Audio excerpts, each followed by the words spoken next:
Yuk jadi bagian dari dakwah kami. Dukung operasional dakwah dan sosial kami, raih pahala amal jariah yang terus mengalir sampai hari kiamat. Assalamualaikum warahmatullahi wabarakatuh. Alhamdulillah, selalu saja lisan kita memuji Sang Pencipta Allah atas segala nikmat yang dilimpahkan kepada kita. Dimulai dari nikmat Islam dan iman. Karena dengan nikmat Islam dan iman, kita jadi punya panduan hidup. Tahu mana yang boleh, mana yang tidak boleh, mana yang harus dikerjakan, didahulukan, dan mana yang harus ditinggalkan. Pada kesempatan ini Bapak Ibu sekalian, saya akan membahas sebuah tema yang sederhana sebenarnya, tapi mudah-mudahan bisa menambah wacana kita. Dan tema ini berjudul Masih Ada Waktu. Tema ini sebenarnya saya susun dengan tujuan untuk membahas beberapa poin. Walaupun nanti kita akan kerucutkan ke satu poin dari poin-poin ini. Yang pertama poinnya adalah untuk mengingatkan dan memberikan peluang kepada siapapun yang hadir di sini, termasuk diri saya, yang masih merasa kurang dalam pendekatan dirinya kepada Allah Subhanahu wa Ta'ala dari sisi ibadah, kurang mungkin sholat malamnya, kurang puasanya, atau mungkin kurang tepat waktu di sholat 5 waktunya. Mungkin bagi laki-laki sering telat dalam Jumatnya. Mungkin kita semua masih kurang dalam membaca ayat-ayat Al-Quran. Masih teledor dalam menjaga zikir pagi petangnya. Masih juga kurang berbakti dengan orang tuanya. Masih kurang silaturahim dengan kerabatnya. Masih kurang sedekahnya. Masih kurang mungkin pelaksanaan ibadah haji dan umrahnya. Menjenguk orang sakitnya. Membantu orang susah dan seterusnya. Kita masih punya peluang dan kesempatan. Yaitu selama kita masih hidup, Allah masih berikan kita kesempatan selama kita mau. Selama kita mau. Permasalahannya adalah di diri kita sendiri. Seringkali kitanya menunda-nunda dan tidak mau memperbaikinya. Kalau Bapak Ibu masih diberikan kesempatan umur seperti kita sekarang, waktu, maka jangan disia-siakan. Talha radhiyallahu anhu seorang sahabat Nabi dalam hadis yang sahih disebutkan oleh Al-Bukhari dalam kitab At-Targhibnya dan disahihkan oleh Syekh Albani. Beliau mengatakan ada 3 orang dari salah satu suku Arab masuk Islam. Kemudian menjadi tamu di rumahnya Talha bin Ubaidillah. Uniknya terjadi dalam prosesi mereka bertamu itu ada panggilan jihad. Maka orang yang pertama dari 3 orang ini ikut berperang dan mati syahid. Berjalan waktu ada panggilan jihad lagi. Orang yang kedua ikut berperang kemudian mati syahid juga. Berjalan waktu, subhanallah seperti itu urutannya. Orang yang ketiga yang bertamu di rumah Talha meninggal, tapi bukan dalam medan perang, di atas ranjangnya. Selisihnya cuma jumlah hari saja di antara mereka. Talha bin Ubaidillah radhiyallahu anhu, salah satu sahabat Nabi yang dijamin masuk surga, beliau melihat 3 orang ini dalam mimpinya. 3-tiganya masuk ke dalam surga, tapi uniknya justru yang paling depan sekali orang yang mati di atas ranjang. Kemudian yang di belakangnya adalah orang yang mati syahid yang kedua. Lalu di belakangnya lagi orang yang mati syahid pertama. Maka Talha bin Ubaidillah bangun dan bertanya-tanya pada dirinya sendiri. Bagaimana memahami ta'wil mimpi ini? Dalam benak Talha, orang yang mati syahid apalagi yang mati awal pasti lebih memiliki keutamaan. Atau paling tidak 2 orang yang mati syahid memiliki keutamaan dibandingkan dengan orang yang mati di atas ranjang. Karena matinya dianggap mati biasa, normal. Maka dia pun selepas subuh bertanya kepada Nabi SAW, ya Rasulullah saya mimpi begini. Maksudnya bagaimana saya bisa memahami ini? Maka Nabi SAW mengatakan kepada Talha, kenapa kau heran hai Talha? Maksudnya kenapa kau bisa heran orang yang mati di atas ranjang itu yang mendapatkan lebih tinggi derajat di sisi Allah SWT, lebih didepankan. Mana kamu dari sholatnya beberapa hari itu, dari puasanya beberapa hari itu, dari zikirnya beberapa hari itu. Ternyata subhanallah dengan beberapa hari saja selisih antara kita dengan orang lain yang sudah meninggal dan kita punya taufik mendapatkan kesempatan dari Allah untuk ibadah, itu sudah cukup menambah derajat kita yang luar biasa. Sekali sujud saja, sebuah ayat Al-Quran dibaca, 1 kalimat istighfar diucapkan, mungkin beberapa rupiah atau real kita keluarkan untuk sedekah, sudah cukup untuk mengalahkan derajat orang-orang yang mendahului kita. Yang penting kita ikhlas dalam beribadah. Oleh karena itu bagi teman-teman yang masih merasa saya kurang nih dalam ibadah, tidak ada kata terlambat. Judul kita masih ada kesempatan. Kita harus selalu memikirkan bagaimana ke depan mengisi waktu yang masih ada. Ada seseorang bertanya kepada Fudail bin Iyad. Fudail bin Iyad bertanya pada seseorang. Kebetulan ketemu orang itu umur 60 tahun. Kemudian Fudail bin Iyad bertanya kepada dia, berapa umurmu? Dia bilang, saya 60 tahun. Maka kata Fudail bin Iyad, kalau begitu kamu sudah 60 tahun jalan menuju ke Tuhanmu. Sebentar lagi kamu sampai. Maka orang itu ketakutan. Lalu dia mengatakan, inna lillahi wa inna ilaihi raji'un. Kami milik Allah, kami akan kembali kepada Allah. Lalu Fudail bin Iyad berkata, kau tahu makna kalimatmu itu? Orang itu terdiam. Lalu kata Fudail bin Iyad, artinya inna lillahi, kami ini milik Allah, artinya kita ini adalah hamba Allah. Wa inna ilaihi raji'un, dan kepadanya kita akan dikembalikan. Maksudnya kita pasti akan kembali dan menghadap kepadanya. Dan ingatlah, siapa yang tahu dirinya akan seorang hamba dan akan kembali, berarti dia akan diminta pertanggungjawabannya. Maka orang itu bersedih, lalu dia mengatakan, kalau begitu malhilah, apa solusinya? Saya sekarang ini merasa seakan-akan dia mau bilang, saya merasa kurang amal soleh saya. Saya dengan 60 tahun ini kayaknya masih sedikit amalnya. Maka kata Fudail bin Iyad, mudah sekali, yasirah. Maka orang itu mengatakan, apa itu? Mudah itu seperti apa? Saya tak seakan-akan dia mau mengatakan, saya takut nih, 60 tahun sekarang saya sebentar lagi meninggal dunia.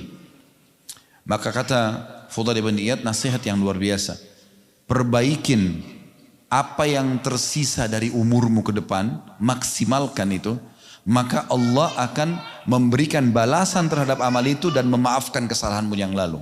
Tapi kalau kau rusak lagi sisa umurmu yang masih ada ini, maka engkau akan dihukum oleh Allah apa yang kamu lakukan dari dosa-dosa di masa sekarang, dan juga ditambahkan dengan dosamu yang masa lalu. Jadi kalau Allah masih berikan kesempatan, bismillah, lakukan apapun sifatnya, walaupun itu mudah, walaupun itu cuma sunnah, karena ini kesempatan emas. Pernah Nabi Muhammad SAW dalam hadis sahih di kota Madinah ini melewati beberapa kuburan muslimin. Kemudian Nabi SAW berhenti dan membiarkan sahabat semuanya berdiri dekat kuburan tersebut. Lalu beliau mengatakan, demi zat yang jiwaku dalam genggamannya, sungguh pemilik kuburan ini, yang ditunjuk kuburan tersebut, lebih mencintai 2 rakaat sholat sunnah yang kalian lakukan daripada dunia dan seluruh isinya.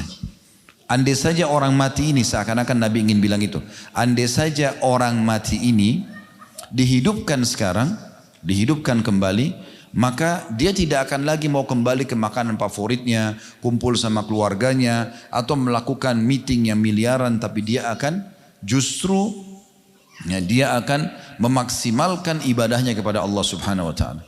Andai saja kita sudah meninggal, lalu Allah memberikan kita kesempatan hidup setengah jam saja, misal, maka tentu kita akan memaksimalkan untuk ibadah. Lalu sekarang kenapa kita tidak maksimalkan? Mumpung masih ada kesempatan. Ini poin. Poin yang kedua, yaitu kesempatan untuk menyempurnakan apa yang kurang. Kalau tadi kan amal yang kurang di poin pertama.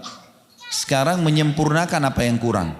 Teman-teman sekalian, salah satu hal yang harus kita jadikan target sebagai seorang muslim ialah bagaimana ya, kita menjadikan amal-amal yang sudah kita lakukan menjadi lebih baik dari sebelumnya.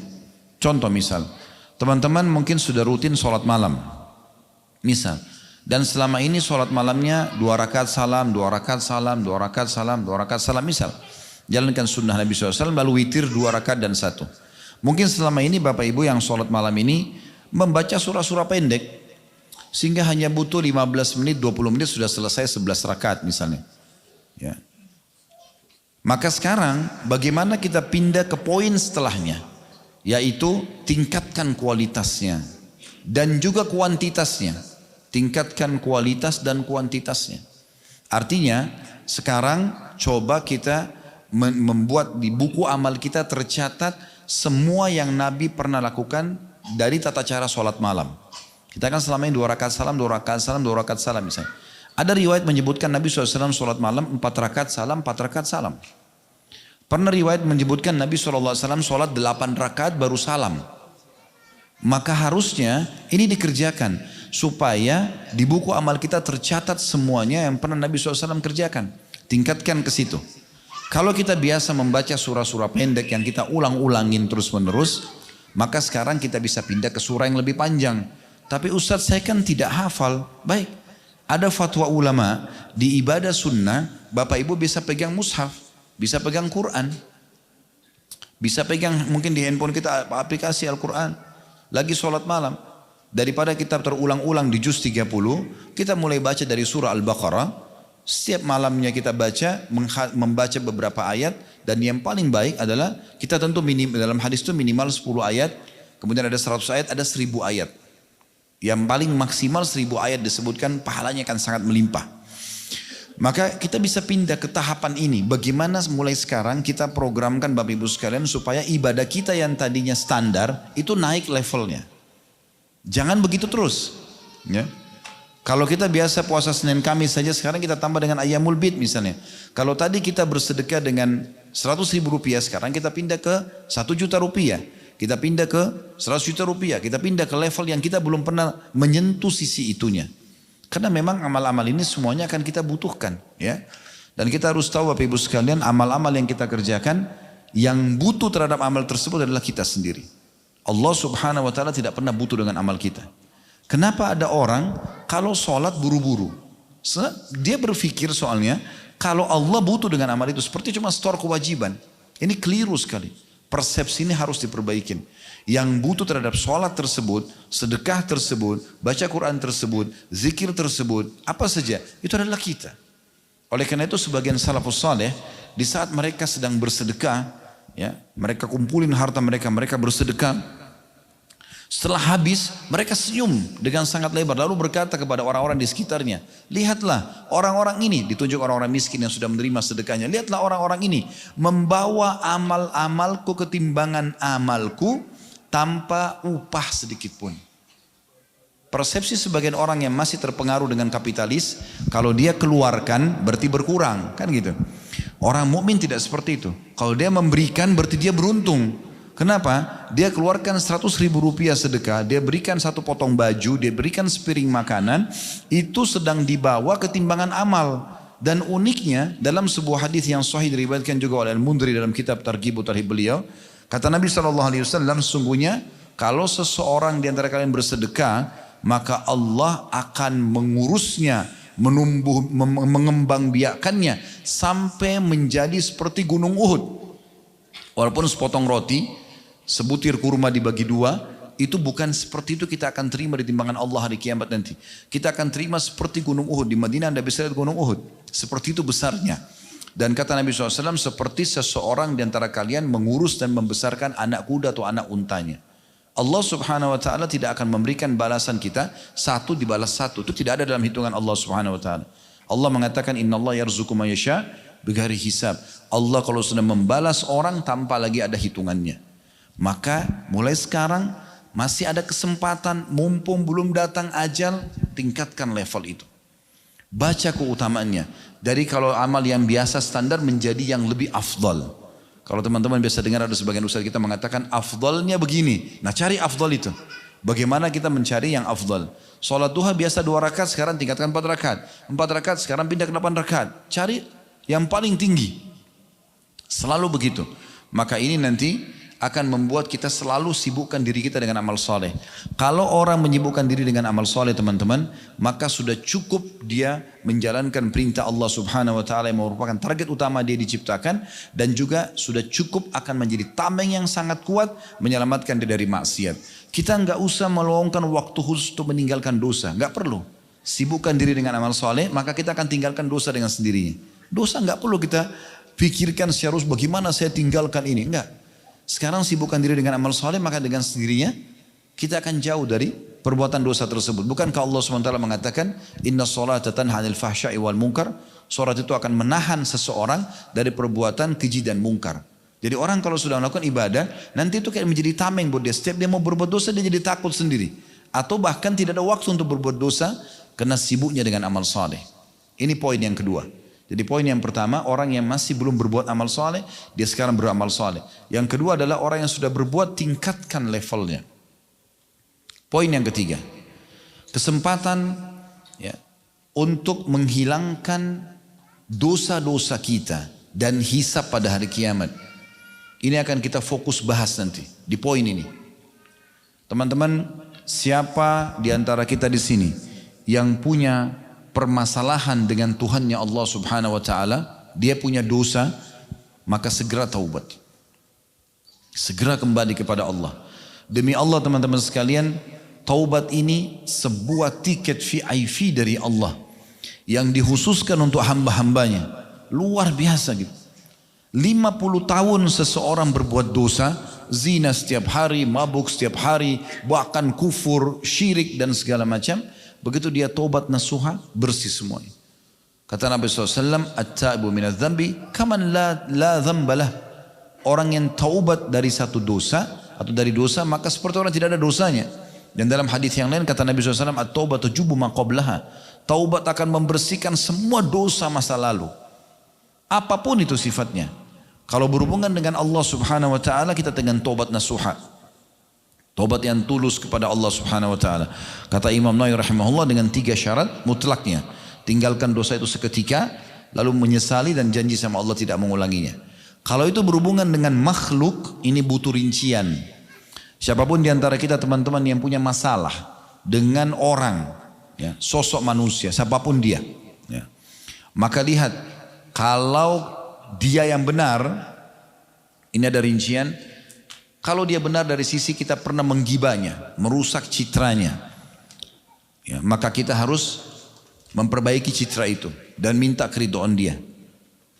Kalau itu adalah pengambilan materi, kita pernah mencuri, mengambil yang bukan hak kita, maka harus minta keridhaan dan mengembalikan hal itu. Kalau kita pernah menyakiti fisik, maka minta keridhaannya atau ada kisos. Ya. Kita pernah tonjok orang, kita juga ditonjok, gitu kan? Untuk menghilangkan hisab kita pada hari kiamat.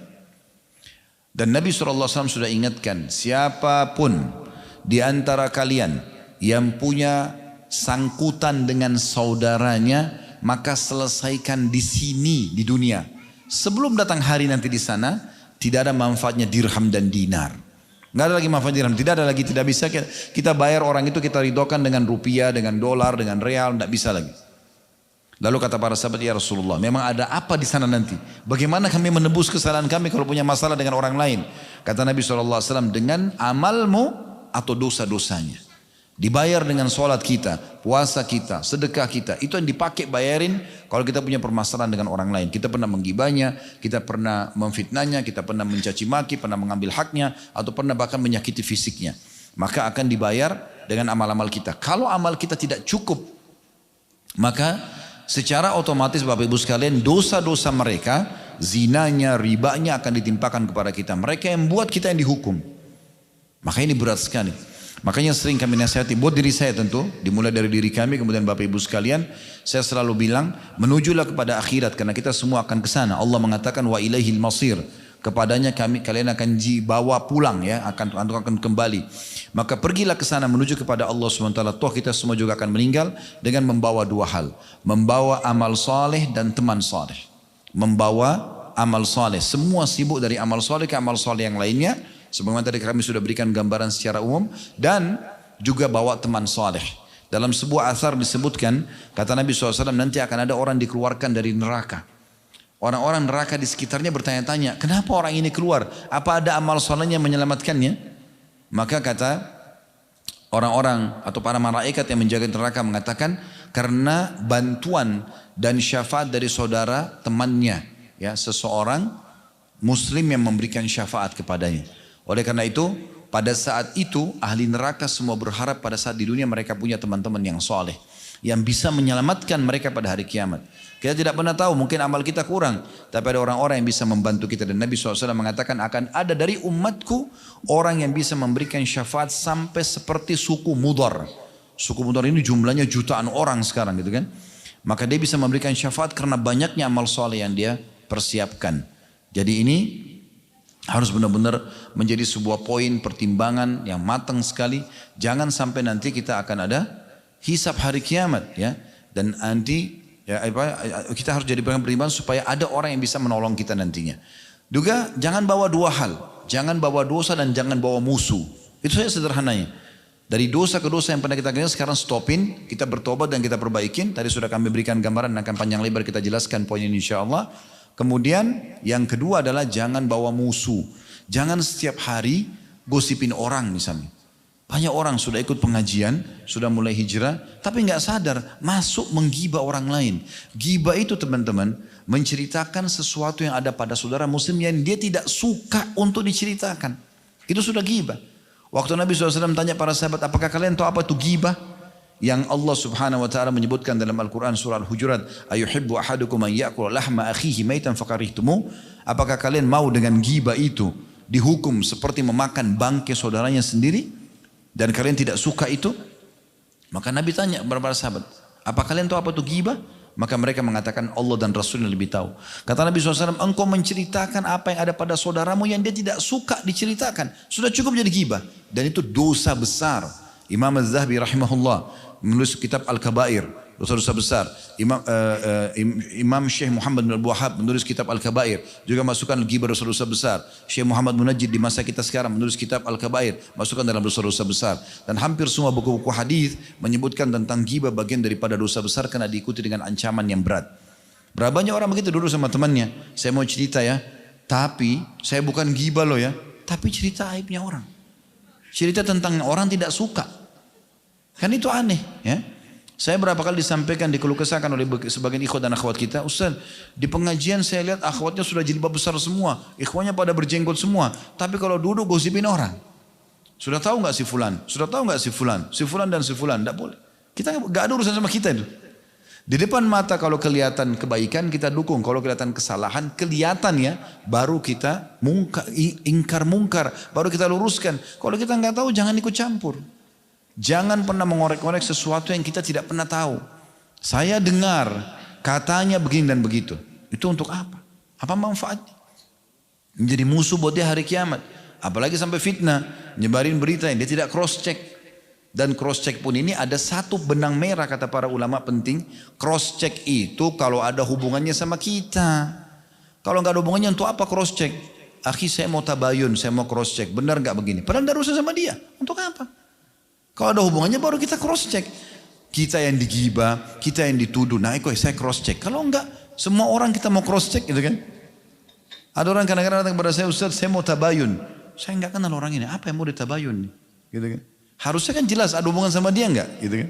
Atau ada sesuatu memang yang memang harus gitu. Kalau tidak enggak perlu. Nah itu poin yang harus kita perhatikan baik-baik. Jadi jangan sampai ada musuh-musuh hari kiamat yang kita tidak harapkan sebenarnya, tapi akhirnya dia menghabiskan pahala kita. Ingat Allah sudah kekalkan dalam firman-Nya, yauma yafirru mar'u min akhi wa ummihi wa abi wa ummihi wa abi wa sahibatihi wa bani likulli imri'in yauma idzin sya'nu yughni. Pada hari kiamat nanti seseorang akan lari dari ibunya, dari saudaranya, dari ibunya, dari ayahnya, dari istrinya, dari anak-anaknya, dan pada hari itu orang semua masing-masing sibuk dengan keadaannya sendiri-sendiri. Mereka takut jangan sampai nanti ada orang yang tuntut pada hari kiamat. Jadi ini harus hati-hati. Nah di poin ini Bapak Ibu sekalian, di poin yang ketiga ini akan kita fokus bahas.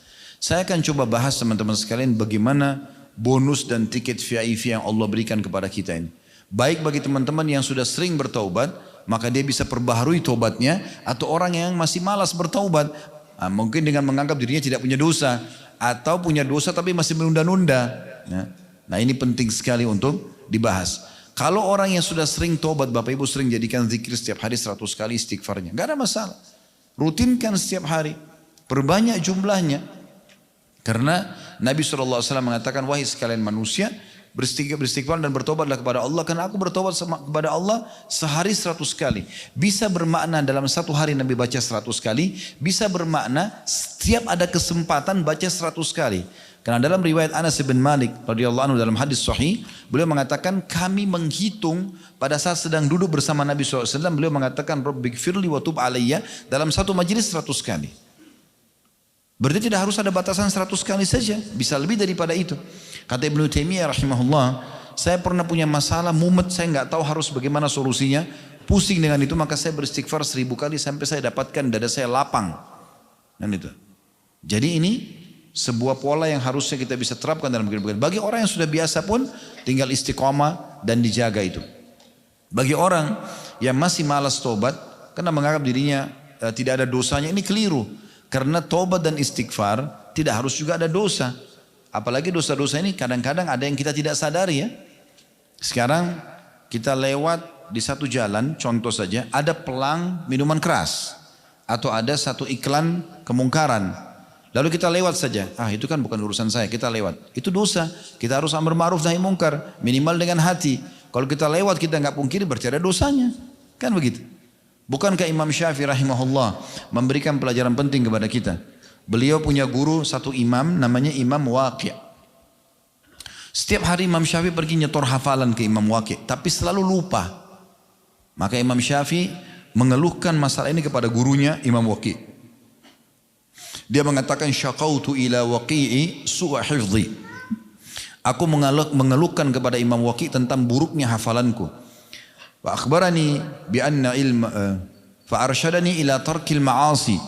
Maka dia memerintahkan kepadaku untuk meninggalkan dosa-dosa. Wa akhbarani bi anna ilma nurun, dan dia memberitahukan kepadaku tentang ilmu itu adalah cahaya. Wa nurullahi la yu'ta li'asi, dan cahaya Allah tidak akan diberikan kepada ahli maksiat. Imam Syafi'i rahimahullah mengubah sebuah pola pada saat itu.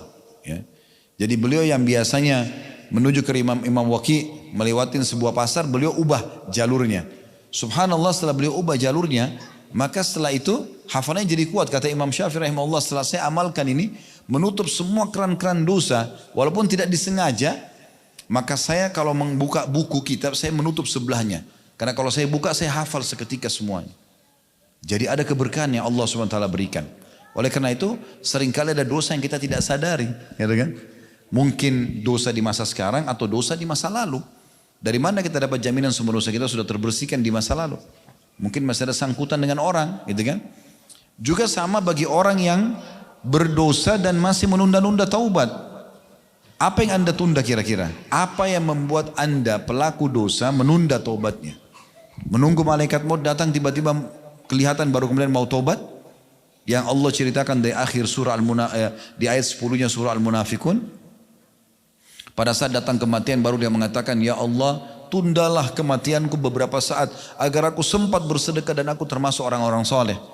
Atau Anda mau menjadi seperti orang-orang yang disebutkan dalam surah Al-Mu'minun surah nomor 23 dari ayat 99 ya. Disebutkan bagaimana penyesalan orang-orang pada saat meninggal, lihat kematian, mereka berharap ditunda kematiannya sesaat agar mereka bisa taubat kepada Allah Subhanahu wa taala. Tapi sudah tidak ada lagi kesempatan pada saat itu. Enggak ada lagi peluang untuk itu. Mumpung Allah masih kasih kesempatan, maka perbanyak kalimat ini. Saya juga ingin titikberatkan poin di sini Bapak Ibu sekalian. Kalau Anda mau hijrah dan menjadi orang baik, orang soleh dan orang soleha, jangan setengah-setengah. Maksimal sekalian hijrah. Karena banyak orang-orang kita, teman-teman kita hijrah, tapi setengah-setengah. Dia sudah mulai ubah performanya, udah mulai dia ubah tontonannya mungkin, tapi pendapatannya masih haram, masih ragu kepada Allah Subhanahu Wa Taala. Kenapa ragu? Kenapa enggak sekaligus hijrah, berubah menjadi orang baik? Allah Subhanahu Wa Taala menjanjikan orang beriman dan beramal soleh juga bertaubat dengan kehidupan yang baik, hayatan thayyibah, kehidupan yang penuh dengan kesempurnaan. Itu dijanji, tidak mungkin salah. Bagaimana Nabi Muhammad SAW, bagaimana para sahabat ridwanullah alaihim, mereka bertakwa kepada Allah SWT, Allah jadikan mereka raja-raja dunia. Ya, Abu Bakar, Umar, Uthman, Ali. Siapa yang kenal mereka ridwanullah alaihim pada saat di fase Mekah? Enggak ada. Tapi setelah Islam, mereka menjadi orang baik dan maksimal, maka Allah muliakan. Itu juga dengan sahabat-sahabat Nabi yang lain. Siapa yang mengenal Bilal yang tadinya budak di Mekah, tapi karena Islam dimuliakan, menjadi muazzin kaum muslimin, ya kan? Menjadi sahabat yang mulia. Dan begitu juga dengan yang lainnya. Maka ini poin yang perlu kita garis bawahi. Baik, dalam masalah ini teman-teman, saya ingin kita kembali membaca. Kalau teman-teman bisa buka di aplikasi Al-Quran di handphonenya, ini ayat yang paling luar biasa dalam masalah ajakan Allah untuk kita taubat. Surah Az-Zumar, surah nomor 39 ayat 53 sampai 59. Saya ulangi, surah Az-Zumar surah nomor 39 ayat 53 sampai 59. Saya bacakan. A'udzubillahi minasyaitonir rajim. Qul ya ibadiyalladzina asrafu ala anfusihim la taqnatu min rahmatillah.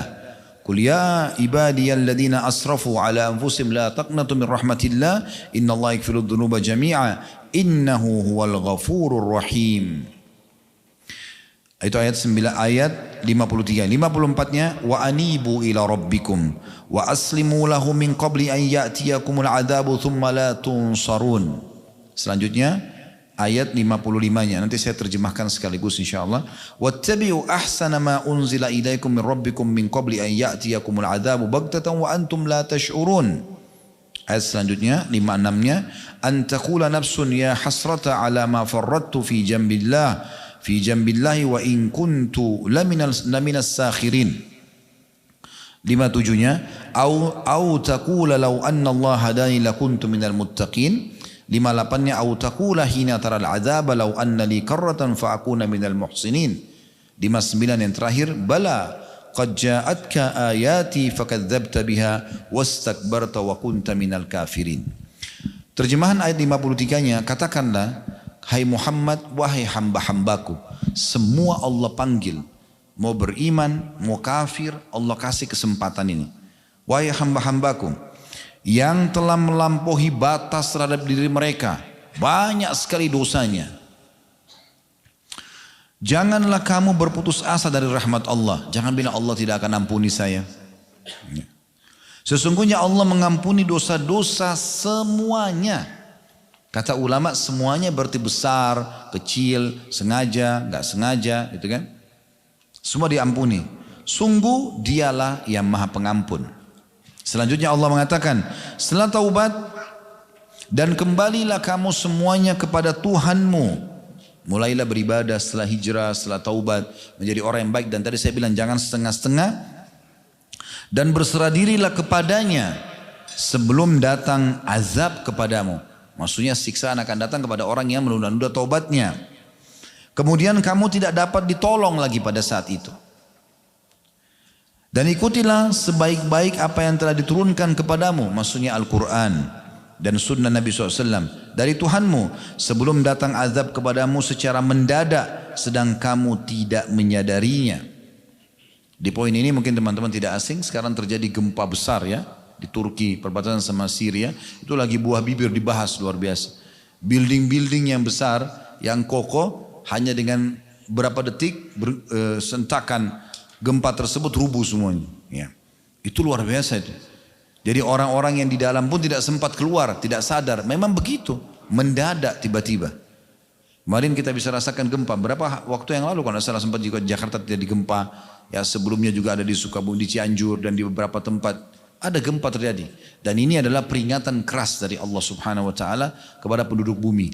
Fenomena alam ini, gempa, longsor, banjir, semua itu. Bahkan Abdullah bin Mas'ud menjadikan suara guntur, ya, gelegarnya guntur itu, beliau pada saat dengar, beliau mengatakan sungguh ini peringatan yang sangat tegas dari zat Allah di atas langit sana kepada penduduk bumi.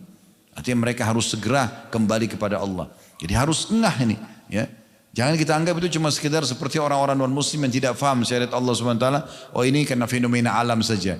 Mereka cari sebab-sebab manusiawianya. Ini unik ini. Ya. Teman-teman kalau mau selamat dan segera keluar dari permasalahannya sederhana. Setiap ada masalah kita hadapi, langsung introspeksi diri antara kita sama Allah. Itu dulu. Orang-orang di hadapan kita ini hanya sebab saja Allah datangkan. Orang-orang ini Allah datangkan sebab. Tapi Allah sedang menegur kita secara langsung. Jadi nggak usah nyari tahu kenapa dan kenapanya. Langsung istighfar dan tobat kepada Allah. Para salafus saleh teman-teman, kalau jalan kakinya kesentuh batu, langsung inna lillahi wa inna ilaihi raji'un. Lewat di sebuah tempat, tercium bau busuk aja, inna lillahi wa inna raji'un. Mereka langsung introspeksi diri. Kok bisa bau busuk ini sampai walaupun memang lewat dekat tempat sampah. Bisa saja kan dia lewat tempat lain. Tapi Allah berikan peringatan dengan caranya. Sebagian salaf mengatakan, saya tahu justru dosa-dosa saya karena saya lihat perubahan sikap pasangan saya, tunggangan saya, bahkan tikus yang masuk ke dalam rumah saya. Begitu detailnya mereka muhasabah ini. Ada seseorang hafidz Quran di Indonesia, orang kita, di Jakarta, dijadikan sebagai bahan introspeksi. Dia subhanallah pada saat muraja Al-Quran di malam hari, lupa semuanya, beberapa ayat lupa, diulangi lupa. Kok bisa? Biasanya enggak gitu. Lalu dia introspeksi diri, dia istighfar, dia mohon ampun kepada Allah. Belum juga. Dia sempat bicara sama istrinya. Dia mengatakan, ada sesuatu yang kamu lakukan salah nih, dosa. Enggak ada. Tanya anak-anak, enggak ada. Sampai akhirnya terakhir dia tanya istrinya, ada yang kamu ganti bumbu masakan di rumah? Ternyata istrinya bilang, iya ada kemarin bumbu yang saya baru ganti. Coba dicek. Ini maaf, ini cuma cerita. Ini memang betul terjadi ya. Saya ketahui kisah ini. Kemudian ternyata betul, itu tidak ada label halalnya. Dia bilang sama istrinya, ganti mulai sekarang ini. Dia cerita sendiri. Begitu diganti, ya, kemudian dia muraja lagi, hafalannya kembali. Subhanallah. Hal yang kecil. Tapi subhanallah bisa berpengaruh kepada fasilitas yang Allah berikan kepada kita. Bagaimana dengan yang besar, yang orang terus menerus lalai gitu.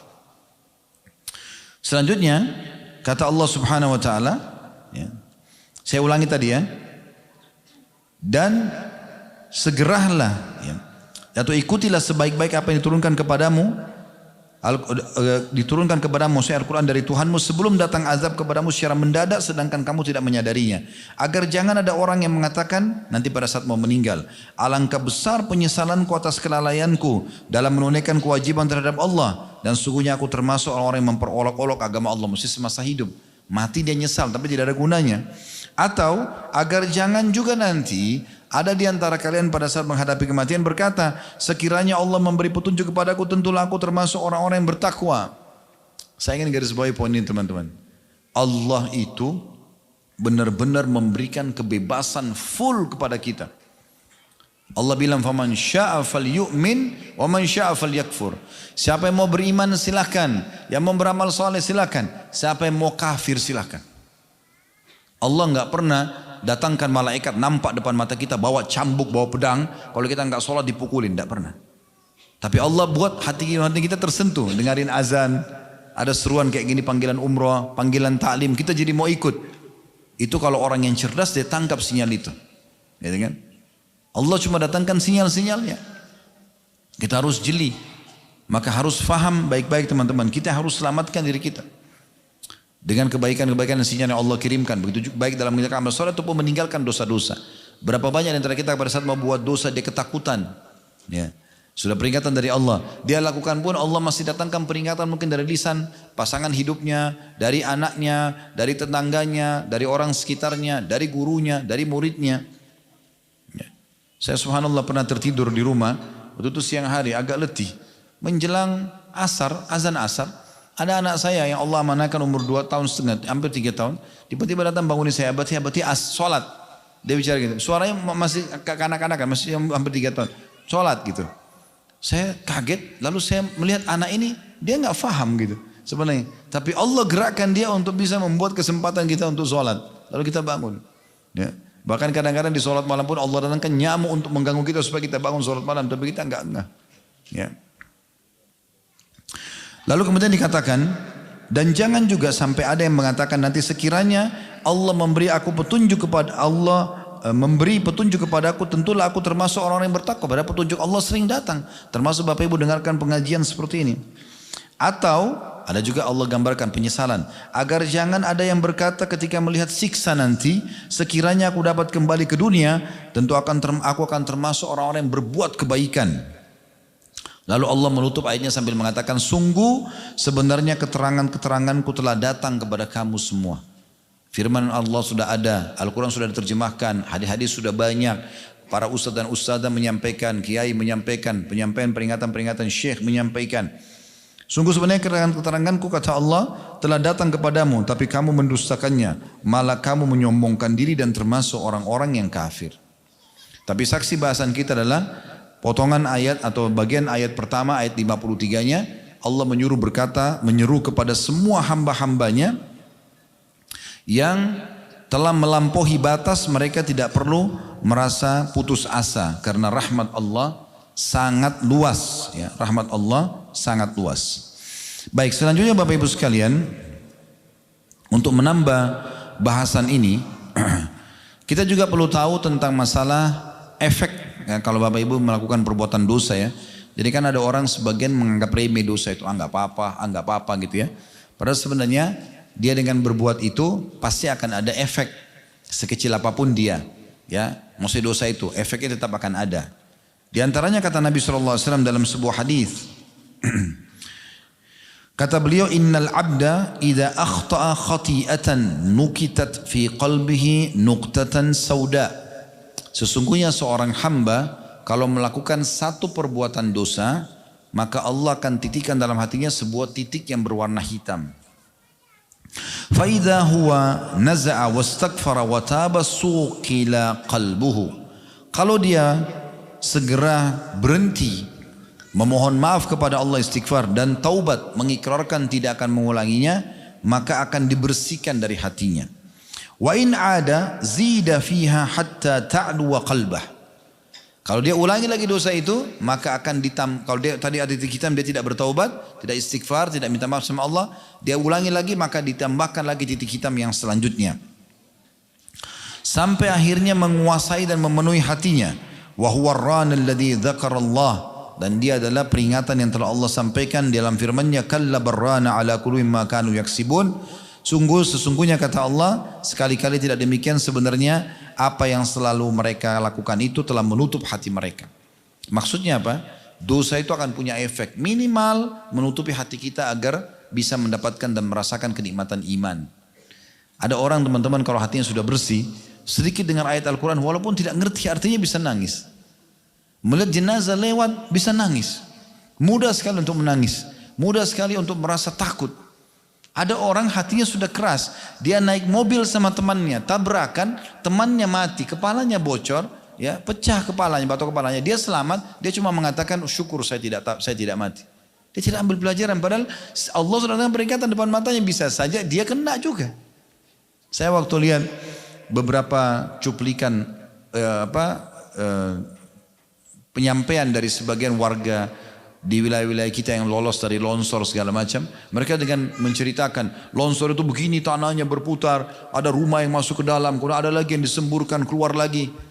Dan anak muda itu pada saat saya nonton dengan santai dia menceritakan itu seakan-akan itu adalah sebuah fenomena alam biasa. Tidak tersentuh sambil bahkan tertawa seakan-akan itu adalah sesuatu yang biasa aja. Dia tidak kena berarti tidak ada hubungannya sama dia. Subhanallah. Kalau hari ini ada orang tabrakan depan mata kita, hari ini ada orang sakit depan mata kita, ada orang hari ini yang dipukuli oleh orang, setiap saat bisa terjadi pada kita. Allah SWT bisa datangkan dan kita hanya mengatakan kok bisa ya? Tentu bisa ya di sisi Allah Subhanahu wa taala. Maka harus hati-hati tentunya, ya. Ini efek yang harus kita hati-hati sekali. Kemudian juga teman-teman sekalian, masalah taubat ini adalah salah satu ibadah yang sangat diperintahkan. Selain tadi firman Allah SWT sudah kita bacakan surah Az-Zumar, Allah juga sebutkan dalam surah Al-Imran surah nomor 3 ayat 135, walladzina idza fa'alu fahishatan aw zalamu anfusahum dzakarullaha fastaghfaru lidzunubihim wa may yaghfiru dzunuba innallaha wa lam yusirru ala ma fa'alu wa hum ya'lamun. Artinya, dan orang-orang apabila mengerjakan perbuatan dosa atau keji atau menzalimi diri mereka, segera mengingat Allah.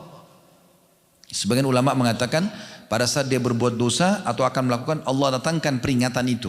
Engah enggak dia? Kayak tadi rasa takut, rasa khawatir, takut ketahuan, takut lihat orang. Berhenti enggak dia? Kalau dia berhenti di situ, lalu memohon ampun atas dosa-dosanya, maka dia akan selamat dari siksaan. Tidak ada hukumannya karena dia berhasil kembali. Dan siapa lagi yang dapat mengampuni dosa-dosa selain Allah yang dapat dan mereka tidak meneruskan perbuatan dosa itu sementara mereka mengetahui.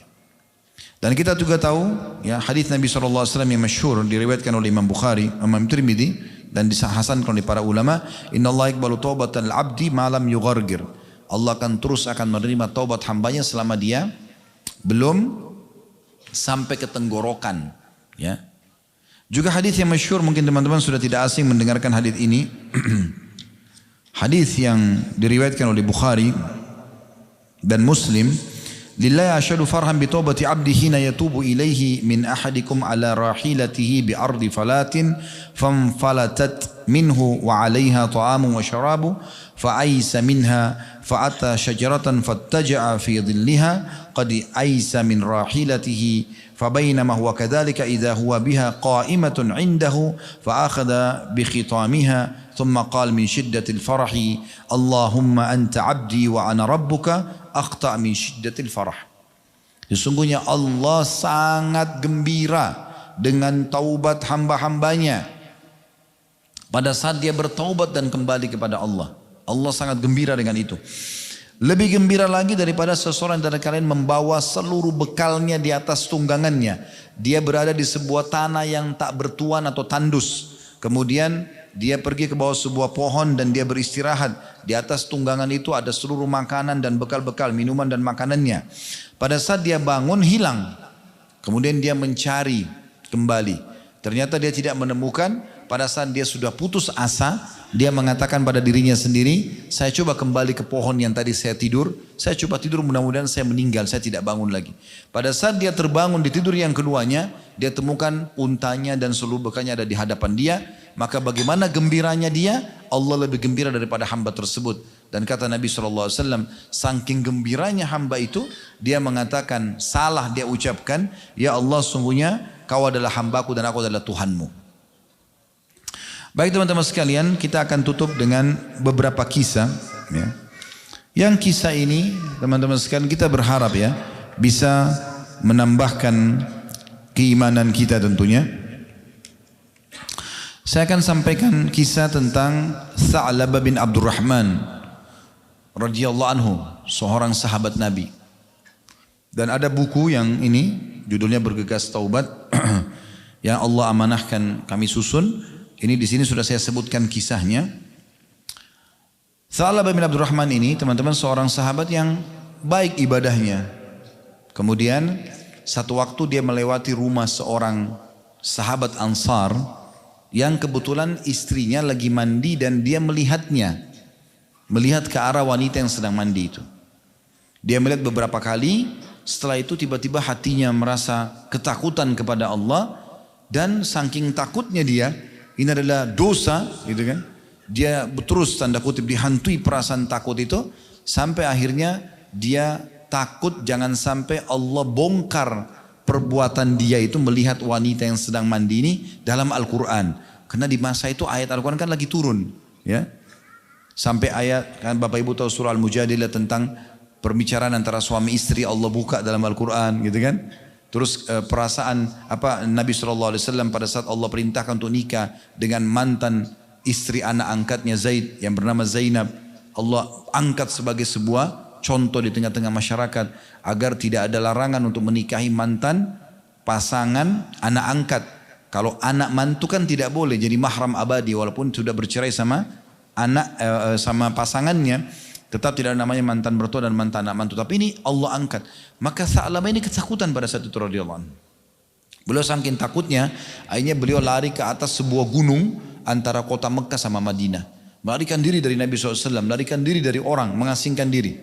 Sampai akhirnya Jibril datang kepada Nabi SAW dan mengatakan, sesungguhnya hai Muhammad Tuhan mau mengucapkan salam dan menyampaikan ada seorang hambaku yang sedang berada di antara gunung-gunung antara kota Mekah dan Madinah.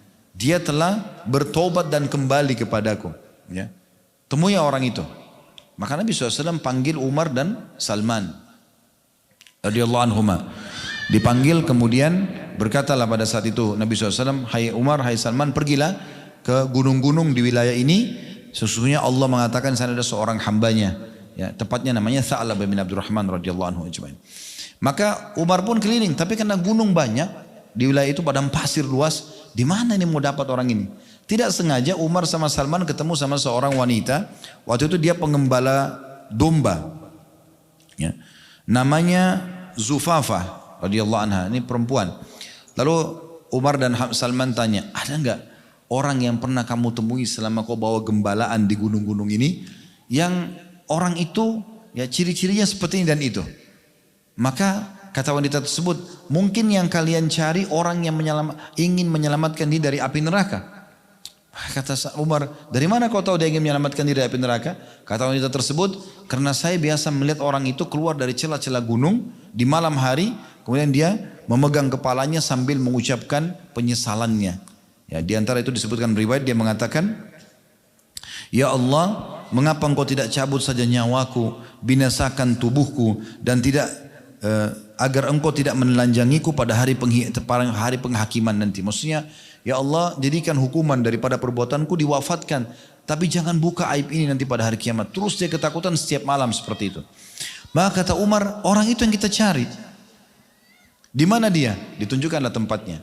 Sampai akhirnya malam hari Tha'labah keluar, lalu Umar mendengarkan ucapannya, lalu Umar memeluknya sambil mengatakan, sungguh engkau telah terselamatkan dari api neraka. Karena dalam riwayat ini Jibril menyampaikan kalau Allah Subhanahu wa taala sudah memaafkan dan juga menyelamatkan dia dari api neraka karena penyesalannya yang luar biasa, taubatnya gitu. Maka waktu itu Umar cuma mengatakan, kau telah selamat dari api neraka. Kata orang ini, wahai Umar, kata Umar, saya adalah Umar bin Khattab. Lalu orang ini mengatakan, wahai Umar, jangan bawa aku ke Rasulullah sallallahu alaihi wasallam kecuali kalau memang beliau sedang sholat dan Bilal sudah mengucapkan qad qamatis shalah. Dia mengatakan baiklah, Umar bilang baik. Lalu dibawalah pada saat itu ke masjid Nabi SAW pas waktu sholat maghrib. Setelah Bilal mengatakan qad qamatis shalah, Umar masuk dalam saf bersama Salman dan akhirnya Tha'labah pun masuk. Begitu mendengarkan bacaan ayat Al-Quran Nabi SAW, Tha'labah pingsan, gitu kan? Karena ketakutan terus dalam hatinya karena dosa yang dia lakukan. Beginilah hati yang penuh dengan keimanan, walaupun ada dosa yang dia lakukan dan mungkin dia sudah taubat, dia masih terus ketakutan jangan sampai Allah hukum. Dia terbawa dengan perasaan itu sehingga akhirnya keseharian dan detik-detik hidupnya terisi dengan amal soleh. Maka dia pun akhirnya pingsan pada saat itu. Kemudian setelah salam Nabi SAW tanya, wahai Salman, wahai Umar, di mana Tha'labah? Kata Umar, ini ya Rasulullah orangnya. Lalu kemudian Nabi SAW berkata, wahai Tha'labah. Dia mengatakan, labbaika ya Rasulullah. Ya, saya jawab panggil anda dengan santun ya Rasulullah. Kata Nabi SAW, apa yang membuatmu pergi dari aku? Kata Tha'labah, dosaku wahai Rasulullah. Kata Nabi SAW, maukah aku beritahukan kepadamu tentang ayat yang dapat menggugurkan dosa-dosa sekaligus jadi doa? Dia mengatakan iya. Kata Nabi SAW, bacalah Rabbana atina fid dunya hasanah wa fil akhirati hasanah wa qina adzaban nar wa adkhilnal jannata ma'al abrar ya azizu wa ghafur rabbil alamin. Doa yang kita masyhur yang kita baca nanti pada saat tawaf insyaallah. Dan itu sebabnya kenapa dia dibaca 7 kali setiap tawaf gitu kan, melewati rukun yamani sampai Hajar Aswad. Maka mintalah kepada Allah itu, baca itu. Maka Tha'labah pun mengatakan, dosaku lebih besar wahai Rasulullah. Saya udah ucapin itu tapi saya masih merasa takut dengan dosa saya, jangan sampai Allah hukum. Kata Nabi SAW, kalam Allah lebih besar. Lalu Rasulullah SAW menyuruhnya kembali pulang ke rumahnya saja. Dan pada saat itu waktu dia pulang ke rumah dia sakit. Dalam riwayatnya dikatakan selama 8 hari. Kemudian Rasulullah SAW berkata, atau Salman kemudian datang kepada Rasulullah SAW mengatakan, wahai Rasulullah, apakah anda berkenan menjenguk Tha'labah? Kata Nabi SAW, baik, mari kita bersama-sama pergi. Kemudian Rasulullah SAW bertemu dengan Tha'labah. Beliau kemudian meletakkan kepala Tha'labah di pangkuan beliau sallallahu alaihi wasallam. Nah waktu itu Tha'labah memalingkan pandangan kepalanya, tidak mau bertumpuk di paha Nabi SAW. Kata Nabi SAW, apa yang membuatmu mengalihkan kepalamu dari pangkuanku? Dia mengatakan, ya Rasulullah, kepalaku penuh dengan dosa. Nabi SAW bertanya, apa yang kamu rasakan sekarang? Dia bilang, aku merasakan seperti rayapan semut di antara kulit dan tulang-tulangku karena dosa ini. Kata Nabi SAW, apa yang kau harapkan? Dia bilang, pengampunan Tuhanku. Maka pada saat itu Jibril turun kepada Nabi SAW dan berkata, sungguh Rabbmu menyampaikan salam kepada Muhammad dan berkata, andai kata hambaku ini, maksudnya Tha'labah, ya bertemu denganku, dia meninggal setelah ini dengan kesalahan sepenuh bumi, ya, maka aku akan menyambutnya dengan ampunanku sepenuh bumi. Maka Rasulullah SAW berkata kepada Tha'labah, apakah kamu tahu ya, apa yang telah diberitahukan oleh Allah tentang kamu? Dia bilang, tidak ya Rasulullah. Apa kau mau dengar? Mau tahu? Dia bilang, iya ya Rasulullah. Kata Nabi SAW, sesungguhnya Allah telah mengucapkan ini. Secara langsung Allah firmankan untuk Tha'labah, gitu kan? Ini luar biasa kedudukannya. Maka waktu dia mendengarkan Allah mengatakan, andai saja hambaku ini karena tobatnya nasuha benar-benar berhari-hari dia betul menyesali terus, ya, kalau ini hambaku datang dengan sepenuh bumi dosanya, saya akan maafkan semuanya. Maka Tha'labah pada saat itu menjerit, kemudian beliau wafat radhiyallahu anhu dalam kondisi hal tersebut, ya. Lalu Rasulullah SAW menyuruh untuk mengkafani dan disolati jenazahnya. Nah waktu diantar jenazahnya Tha'labah radhiyallahu anhu, pada saat itu Nabi SAW jalan sambil jinjit, ya, sambil jinjit. Ada sahabat yang bertanya, ya Rasulullah, mengapa saya melihat anda jalan sambil jinjit?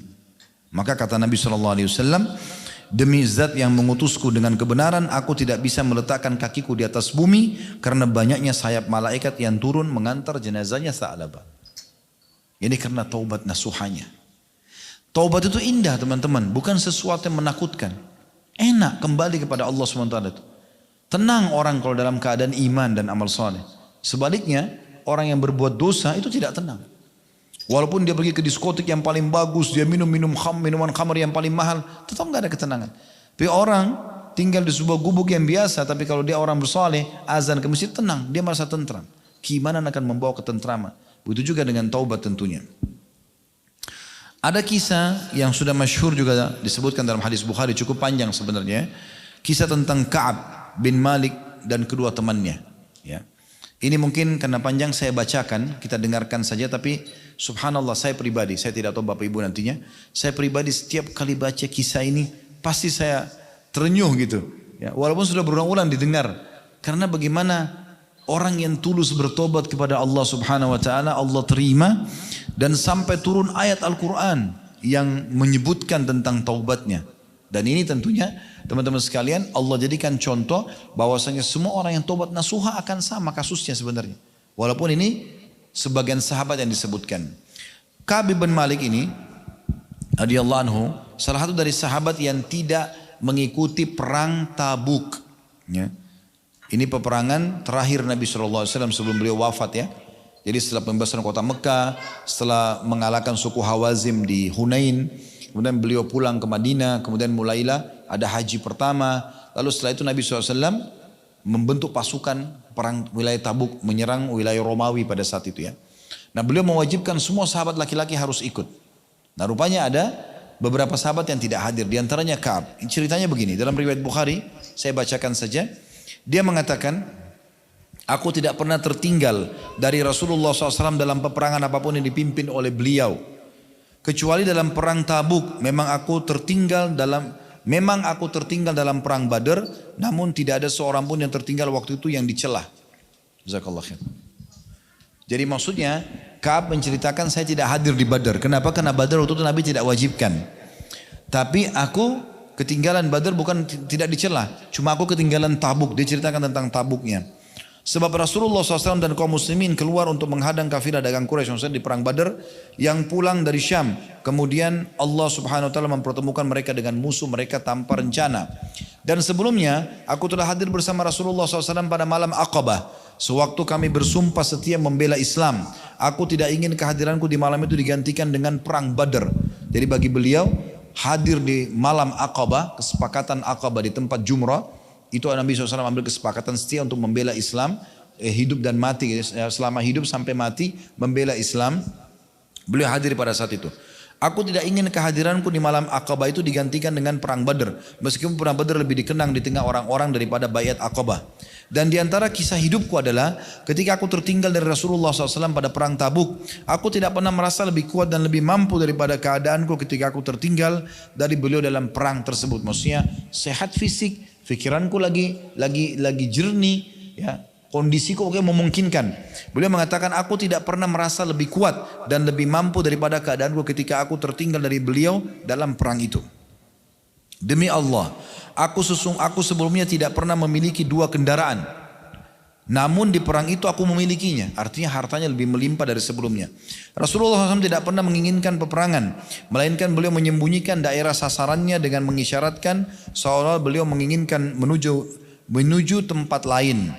Hingga pada perang itu Rasulullah SAW berperang menuju Tabuk dalam musim yang sangat panas dan menghadapi perjalanan yang sangat jauh menempuh padang pasir. Dan menghadapi jumlah pasukan yang sangat besar. Karena waktu itu jumlah muslimin 30.000 di perang Tabuk dan orang-orang Romawi 250.000. Beliau menjelaskan kepada kaum muslimin tentang urusan mereka dengan yang sangat serius agar mereka bersiap-siap dengan segala perbekalan mereka untuk menghadapi perang. Beliau menjelaskan kepada mereka arah mana yang hendak beliau tuju. Orang-orang Islam yang bersama Rasulullah SAW sangat banyak dan tidak didaftar dalam buku induk, maksudnya masuk dalam buku negara. Waktu itu kan di zaman Nabi SAW dan zaman Khulafaur Rasyidin semua warga Muslim itu didata. Dan seperti kita kalau punya KTP lah sekarang ya. Nah ini waktu perang Tabuk banyak ikut bukan dari penduduk Madinah. Jadi tidak diketahui siapa umat Islam bergabung semua pada saat itu. Ka'ab berkata, Maka hampir tidak ada orang yang ingin absen dari perang tersebut kecuali dia menduga bahwa hal itu tidak akan diketahui selama tidak ada wahyu dari Allah yang menjelaskannya. Karena Nabi SAW wajibkan, maka yang tidak ikut pasti akan ditegur nantinya. Rasulullah SAW berangkat pada perang itu ketika buah-buahan sedang masak dan pohon-pohon menjadi rindang. Subhanallah, ini ujian bagi muslimin pada saat itu di Madinah. Buah-buahnya kurma akan panen 1-2 hari lagi, dan itu pendapatan utama penduduk Madinah pada saat itu. Di saat itu Allah suruh Rasulnya keluar sallallahu alaihi wasallam dan kaum muslim. Ini ujian. Rasulullah SAW berangkat pada perang itu ketika buah-buahan sedang masak dan pohon-pohon menjadi rindang. Maka aku lebih cenderung kepadanya, maksudnya cenderung pada buah-buahan itu. Rasulullah SAW dan kaum muslimin yang bersamanya sedang berkemas-kemas, dan aku pun segera pulang untuk bersiap-siap bersama beliau. Tapi setelah aku pulang, aku tidak melakukan apa-apa. Aku berkata dalam hati, aku bisa melakukan kapan saja kalau aku mau menyusul mereka. Begitulah keenggangan terus menyergapku hingga orang-orang terus berbenah dengan serius. Maka pada pagi harinya Rasulullah SAW dan kaum muslimin yang bersamanya berangkat untuk perang. Sementara aku belum melakukan persiapan apa-apa. Kemudian aku beranjak lalu kembali lagi tanpa melakukan apa-apa. Hal itu berlangsung terus padaku hingga mereka berangkat dengan segera dan aku tertinggal perang. Aku bertekad untuk berangkat menyusul mereka. Dan andai saja, dalam kurung di sini beliau mengatakan andai saja aku melakukan pada satu penyesalan maksudnya. Namun kemudian hal tersebut tidak ditakdirkan untukku. Maka ketika aku keluar ke tengah manusia setelah keberangkatan Rasulullah SAW, aku merasa bersedih karena aku tidak melihat seorang panutan untukku, kecuali laki-laki yang tercela karena kemunafikannya atau orang yang telah diterima uzurnya oleh Allah dari kalangan orang-orang lemah. Maksudnya di Madinah waktu beliau ke jalan-jalan sikap ini yang dilihat hanya orang-orang munafik atau orang yang kasih uzur oleh Nabi SAW. Rasulullah SAW tidak menyebut-nyebutku hingga beliau sampai di Tabuk. Beliau bersabda sambil duduk di tengah pasukan Tabuk, apa yang dilakukan oleh Ka'ab bin Malik di teman dengan para sahabat. Maka salah satu dari Bani Salama atau Salimah berkata, wahai Rasulullah, dia tertahan oleh pakaian burdahnya, maksudnya baju indahnya, dan sibuk melihat kedua sisi tubuhnya. Ini ibarat bahwasanya dia malas tidak mau berperang. Maka Muadz bin Jabal berkata kepadanya, sungguh buruk apa yang telah kamu ucapkan. Demi Allah ya Rasulullah, kami tidak mengetahui tentang Ka'ab kecuali kebaikan. Maka Rasulullah SAW diam. Tak kala beliau dalam keadaan seperti itu, tiba-tiba beliau melihat dari kejauhan seorang laki-laki yang mengenakan pakaian putih dan terlihat bergerak terombang-ambing oleh fata morgana. Maka Rasulullah SAW bersabda, orang ini adalah Abu Haythama. Ternyata dia benar Abu Haythama al-Ansari, orang yang bersedekah dengan satu sak kurma ketika dicela oleh orang-orang munafik. Ka'ab lalu berkata lagi, tak kala sampai berita kepadaku bahwa Rasulullah SAW telah pulang dari Tabuk, kesedihanku datang lagi. Aku mulai mengingat dusta dan berkata, dengan apa aku bisa lolos dari keburukan beliau besok? Untuk hal itu, aku minta bantuan kepada semua orang yang cerdik pemikirannya dari keluargaku. Maka tak kala diberitahukan bahwa Rasulullah SAW telah mendekati Madinah, hilanglah dari diriku segala pikiran yang batil. Hingga aku benar-benar mengetahui bahwa aku tidak akan selamat dari beliau dengan cara apapun selamanya. Maka aku bertekad untuk bersikap jujur kepada beliau. Rasulullah SAW tiba pada keesokan harinya, dan biasanya apabila pulang dari safar beliau memulai dengan masjid. Beliau melakukan sholat 2 rakaat kemudian duduk di hadapan orang-orang. Ketika beliau melakukan demikian, orang-orang yang tidak ikut perang mendatangi beliau untuk menjelaskan udurnya dan bersumpah di hadapan beliau. Mereka berjumlah 80 orang lebih. Maka beliau menerima lahir mereka, membaiat mereka dan memohonkan ampunan untuk mereka, serta menyerahkan rahasia mereka kepada Allah SWT hingga aku datang. Tak kala aku mengucapkan salam, beliau tersenyum dengan senyuman orang yang marah. Kemudian beliau berkata, kemarilah. Aku datang berjalan hingga duduk di hadapan beliau. Beliau lalu berkata kepadaku, apa yang membuatmu tidak ikut serta? Bukankah kamu telah membeli kendaraanmu? Ka'ab berkata, aku berkata, wahai Rasulullah, sesungguhnya saya demi Allah, atau aku demi Allah, seandainya duduk di hadapan orang selain anda dari penduduk Madinah atau penduduk dunia, pasti aku yakin aku akan lolos dari murkahnya dengan sebuah alasan, karena aku telah diberi kemampuan untuk berdebat. Akan tetapi demi Allah, aku benar-benar mengetahui bahwa jika hari ini aku menceritakan kepada anda cerita dusta yang dengannya anda bisa merelakanku, tentu tidak lama Allah pasti menjadikan anda murka kepadaku. Dan apabila aku menceritakan kepada anda dengan cerita yang jujur, pasti anda murka karena murka padaku karenanya. Sesungguhnya dengan kejujuran ini aku berharap akibat yang baik dari Allah Subhanahu Wa Taala. Demi Allah, aku tidak memiliki uzur. Demi Allah, aku merasa tidak pernah sekuat dan sekaya daripada ketika aku absen dari perang Tabuk bersama anda. Ka'ab mengatakan, maka Rasulullah SAW bersabda, adapun orang ini, maka dia telah berkata jujur. Berdirilah hingga Allah memberi keputusan tentangmu.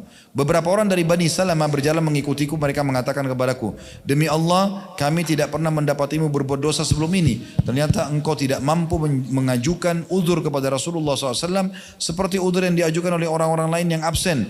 Padahal istighfar Rasulullah SAW untukmu telah cukup untuk menghapus dosamu. Ka'ab mengatakan, demi Allah, mereka terus mencelaku hingga aku ingin kembali kepada Rasulullah SAW untuk mendustakan diriku. Maksudnya bohong, mengatakan bahwasanya dia memang sakit atau yang lainnya. Kemudian aku katakan kepada mereka, apakah ada seseorang yang mengalami hal seperti ini bersamaku? Mereka menjawab, iya, ada 2 orang yang mengalami hal ini sepertimu. Mereka mengatakan sama yang apa yang kamu katakan dan dijawab dengan jawaban yang sama yang diberikan kepadamu. Ka'ab mengatakan, aku bertanya siapa mereka? Maka mereka menjawab, Murarah bin Ar-Rabi Al-Amri dan Hilal bin Umayyah Al-Waqifi. Ka'ab berkata, ternyata mereka menyebutkan 2 orang soleh yang telah ikut dalam perang Badar dan pada diri mereka ada keteladanan. Ka'ab mengatakan, maka aku pergi ketika mereka menyebutkan 2 nama orang itu kepadaku. Rasulullah SAW melarang orang-orang untuk berbicara dengan kami bertiga dari sekian banyak orang-orang yang tidak ikut perang. Maka orang-orang pun menjauhi kami dan dia berkata, mereka berubah sikap kepada kami. Sehingga menurutku bumi ini telah berubah. Bumi ini bukan bumi yang aku kenal. Kami mengalami suasana seperti itu selama 50 malam. Adapun 2 orang sahabatku maka mereka merasa minder dan berdiam diri di rumahnya sambil menangis. Kalau aku adalah karena termuda di antara mereka dan paling tegar, aku keluar rumah menghadiri sholat berjamaah bersama kaum muslimin dan berkeliling di pasar. Namun tidak seorang pun yang sudi berbicara denganku. Aku mendatangi Rasulullah SAW dan mengucapkan salam kepada beliau ketika beliau berada di majlisnya setelah sholat. Maka aku berkata dalam hati, apakah beliau menggerakkan kedua bibirnya untuk menjawab salamku atau tidak? Kemudian aku sholat di dekat beliau dan aku mencuri pandang kepada beliau. Dan apabila aku sudah mulai sholat, beliau memandangku. Apabila aku menoleh kepada beliau, maka beliau memalingkan wajahnya dariku. Hingga ketika isolasi kaum muslimin terhadapku telah berlangsung lama, aku berjalan hingga aku memanjat tembok kebun Abu Qatadah. Dia adalah putra pamanku atau sepupuku dan orang yang paling aku cintai. Aku mengucapkan salam kepadanya, tapi demi Allah dia tidak menjawab salamku. Maka aku berkata kepadanya, wahai Abu Qatadah, aku bertanya kepadamu dengan nama Allah, apakah engkau mengetahui bahwasanya aku mencintai Allah dan Rasulnya? Tanda tanya. Maka dia pun diam. Lalu aku ulangi lagi dan aku bertanya kepadanya dengan bersumpah, namun dia tetap diam. Kemudian aku ulangi lagi, aku bertanya kepadanya dengan bersumpah, maka dia berkata, Allah dan Rasul yang lebih mengetahui. Maka kedua mataku berlinang air mata. Aku pun segera berbalik pergi hingga aku memanjat tembok. Tak kala aku berjalan di pasar Madinah, tiba-tiba seorang petani dari petani penduduk Syam yang datang untuk menjual makanan di Madinah berkata, siapa yang bisa menunjukkan kepadaku Ka'ab bin Malik? Maka orang-orang langsung menunjukkannya kepadaku hingga dia mendatangiku lalu menyodorkan kepadaku sepucuk surat dari Raja Ghassan. Ghassan ini sebuah wilayah yang besar yang di situ pada saat itu ada raja yang membenci kaum muslimin gitu kan. Dan aku adalah orang yang paling pandai menulis atau membaca. Dan aku baca surat yang isinya, amma ba'd, maksudnya setelahnya, sesungguhnya telah sampai kepada kami bahwa sahabatmu, maksudnya Nabi Muhammad SAW, telah mencampakkanmu. Padahal Allah tidak menjadikanmu berada di negeri Hindi atau di negeri Hind, maksudnya di negeri yang ada, dan tersia-siakan. Bergabunglah bersama kami akan pasti menghormatimu. Ketika aku membacanya, aku berkata ini juga bagian dari cobaan. Maka aku menuju ke tungku dan membakar surat tadi. Hingga tak kala telah berlalu 40 atau 50 hari dan wahyu tidak kunjung turun juga, utusan Rasulullah SAW mendatangiku dan berkata, sesungguhnya Rasulullah SAW memerintahkanmu agar menjauhi istrimu. Setelah 40 atau 50 hari tidak boleh lagi berkumpul sama istrinya. Maka Ka'ab berkata, apakah aku harus menceraikannya atau apa yang harus aku perbuat? Maka orang itu mengatakan, tidak, tapi jauhi saja dia dan jangan mendekatinya, maksudnya jangan digauli. Dan beliau mengutus kepada kedua sahabatku dengan pesan serupa. Maka aku katakan kepada istriku, pulanglah ke rumah keluargamu, tinggallah bersama mereka hingga Allah memutuskan perkara ini. Maka istri Hilal bin Umayyah, tadi salah satu dari 3 orang ini, temannya Ka'ab yang juga sama diboikot, mendatangi Rasulullah SAW. Istrinya datang dan berkata kepada beliau, wahai Rasulullah, sesungguhnya Hilal bin Umayyah adalah orang tua yang tidak bisa melayani dirinya sendiri dan dia tidak memiliki pembantu. Apakah anda keberatan apabila saya melayaninya?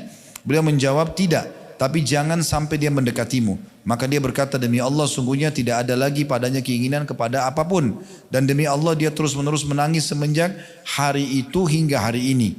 Maka sebagian keluargaku berkata kepadaku, bagaimana kalau seandainya engkau meminta izin kepada Rasulullah SAW tentang istrimu, karena beliau telah mengizinkan istri Hilal bin Umayyah untuk melayaninya.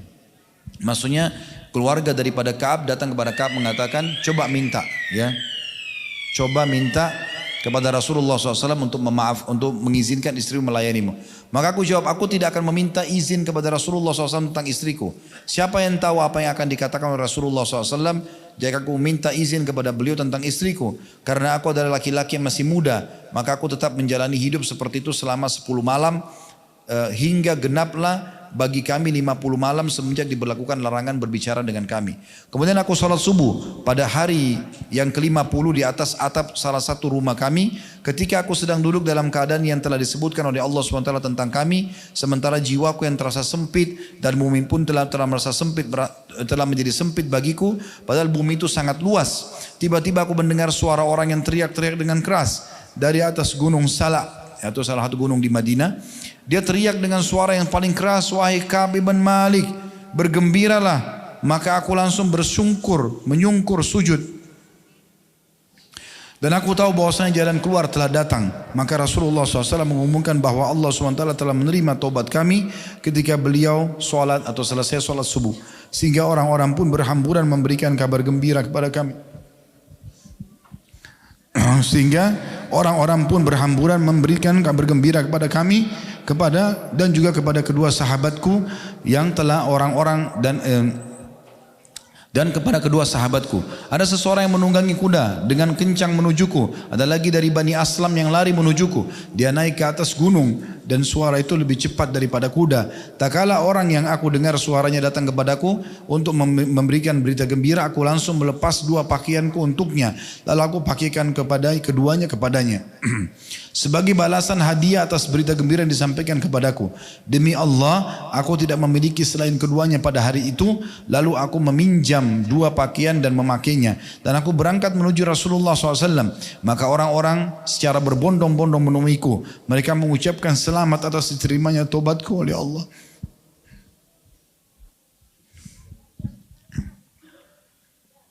Mereka mengucapkan kepadaku, semoga penerimaan Allah atas tobat, selamat atas penerimaan tobat Allah, penerimaan Allah atas tobatmu.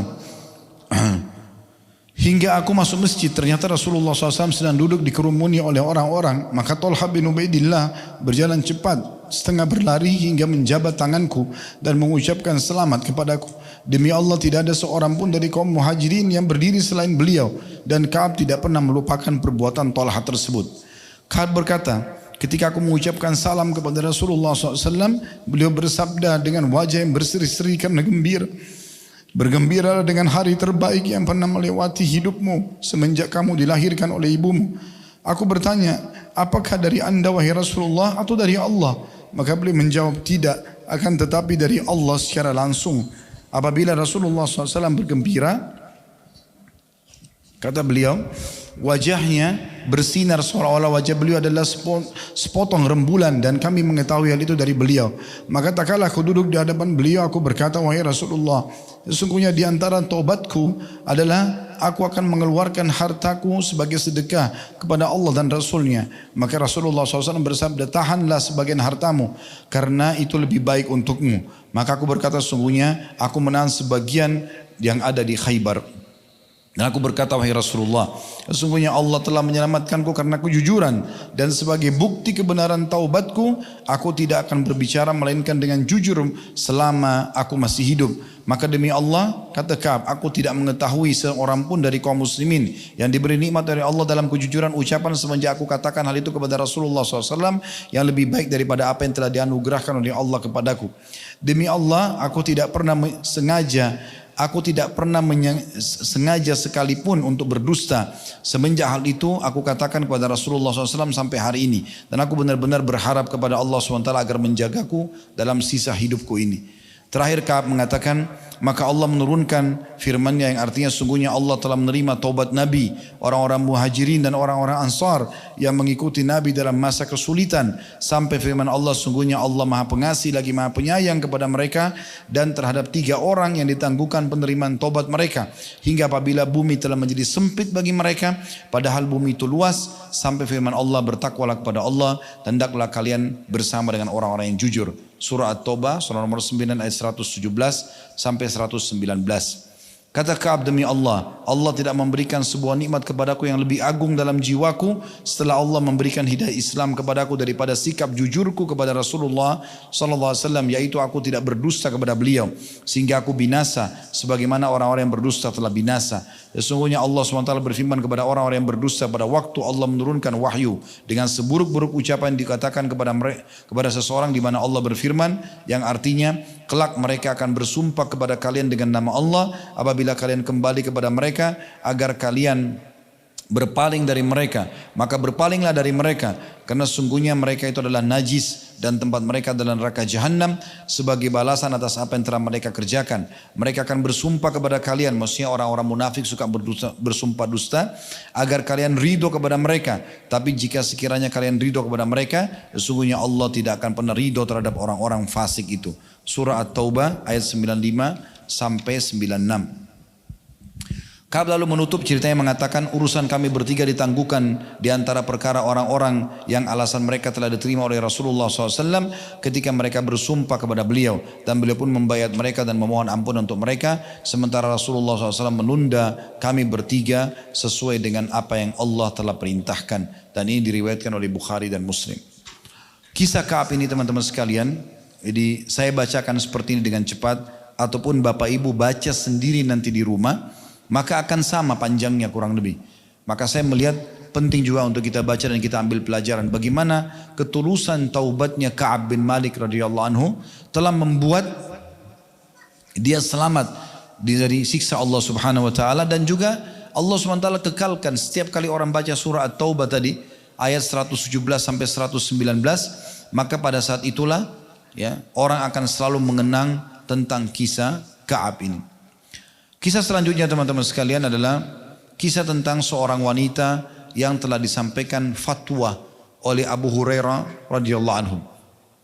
Satu waktu Abu Hurairah pernah menuju ke masjid di waktu malam hari, dan kemudian dia ditemui oleh seorang wanita. Wanita lalu mengatakan, wahai Abu Hurairah, sungguhnya aku punya pertanyaan. Kata Abu Hurairah, apa itu? Dia mengatakan, apa yang harus aku lakukan dan bagaimana keadaanku? Karena aku telah melakukan perbuatan dosa. Kata Abu Hurairah, dosa apa yang kamu lakukan? Dia bilang, aku telah berzina dan hamil dari zina tersebut. Kemudian aku bunuh hasil zina itu, anaknya maksudnya.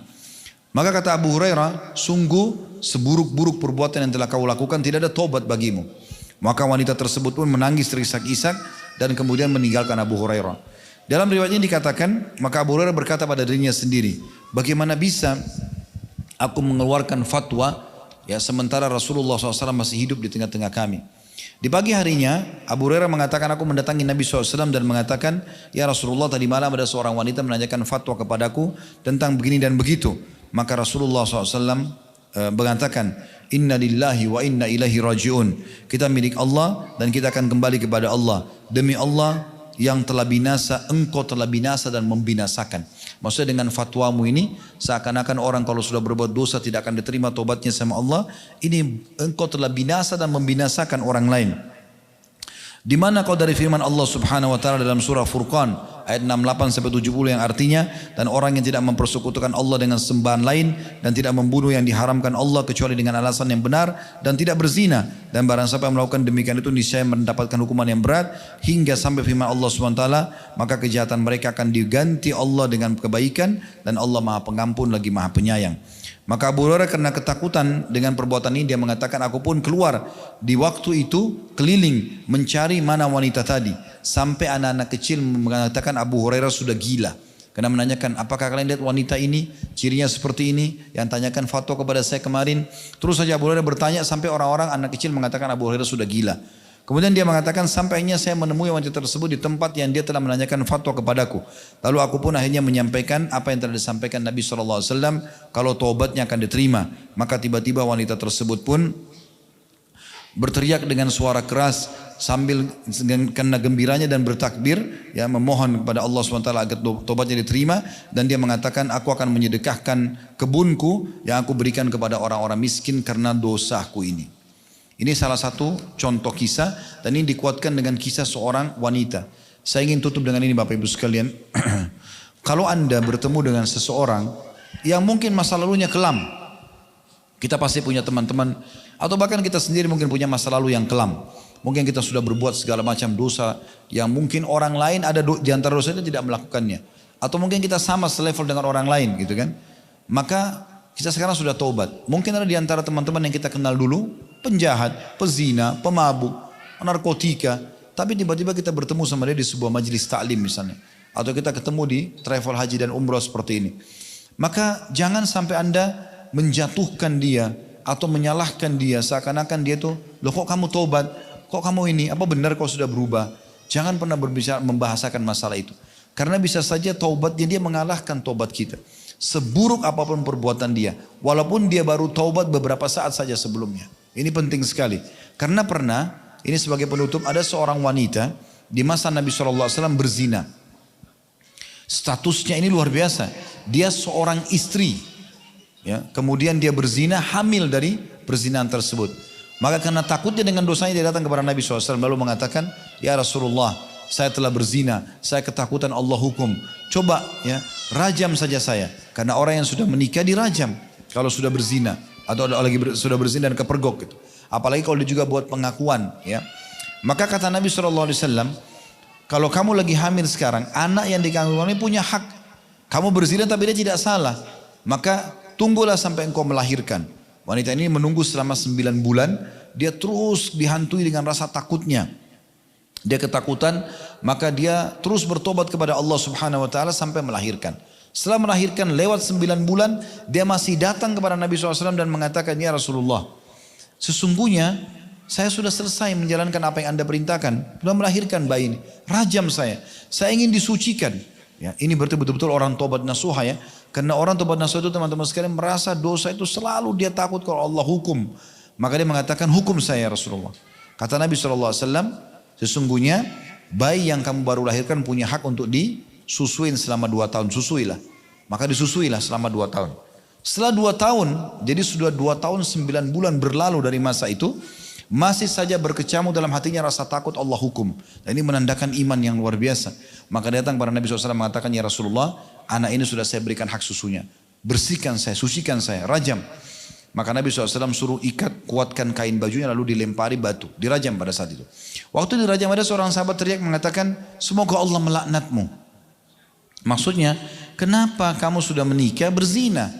Dilaknat gitu kan. Maka kata Nabi SAW, jangan kau laknat dia, karena sesungguhnya dia telah taubat. Kalau dibagikan kepada 70 orang penduduk Madinah dengan dosa yang sama, maka akan cukup bagi mereka. Walaupun cuma 1 orang ini yang taubat, karena tulusnya kepada Allah Subhanahu Wa Taala, maka Allah akan menerima kalau itu dibagi kepada 70 orang pezina yang sama dengan dia. Oleh karena itu teman-teman sekalian, jangan pernah olok-olok teman-teman yang baru taubat, pasangan hidup mungkin yang baru hijrah, anak-anak yang baru mau mengenal ajaran Islam, mau ke masjid. Semangati mereka, dukung mereka, rangkul mereka, supaya mereka benar jalan Allah, berada dan istiqomah, dan kita pun panen-panen. Dibandingkan kita mengolok-olok mereka, bahkan bisa saja kita masuk dalam hadits Bukhari, di mana Nabi SAW mengatakan, Allah berfirman kepada 2 orang di masa Nabi SAW, yang satu soleh, yang satu ahli maksiat. Yang orang soleh ini selalu nasihatin yang ahli maksiat. Tobatlah, tobatlah, tobatlah. Ternyata yang ahli maksiat tidak mau tobat. Tunda-tunda tobatnya. Sampai yang ahli ibadah ini jengkel, dia bilang apa? Allah tidak akan ampuni kamu. Ini bahasanya, Allah tidak akan ampuni kamu. Jadi dia marah, semoga Allah tidak akan ampuni kamu. Maka Allah SWT berfirman mengatakan, siapa orang ini? Berani-beraninya melampaui keputusanku. Sesungguhnya ketahuilah kata Nabi SAW, Allah berfirman, aku telah maafkan kesalahan orang yang buat dosa itu dan justru aku hancurkan amalan orang-orang yang soleh tadi.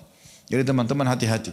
Kita taubat nasuha, tulus menyelamatkan diri kita dan dukung semua lingkungan kita yang mau bertaubat. Sama-sama kita pernah berbuat dosa dan tidak mungkin ada manusia tidak berbuat dosa dimulai dari ayah kita Adam alaihissalam. Beliau berbuat dosa, tapi beliau kembali ke jalan Allah Subhanahu wa taala dan Nabi SAW mengatakan sebagai penutup, semua anak Adam pasti berbuat dosa, tapi sebaik-baik mereka adalah yang segera bertaubat kepada Allah Subhanahu wa taala. Tapi ingat, taubatnya yang nasuha dan benar-benar kita sisa umur diisi dengan istiqamah, hijrah yang sepenuhnya dan insya Allah mudah-mudahan kita meninggal di atas istiqamah itu sehingga maksimal bisa mendapatkan balasan pahala di sisi Allah Subhanahu wa taala.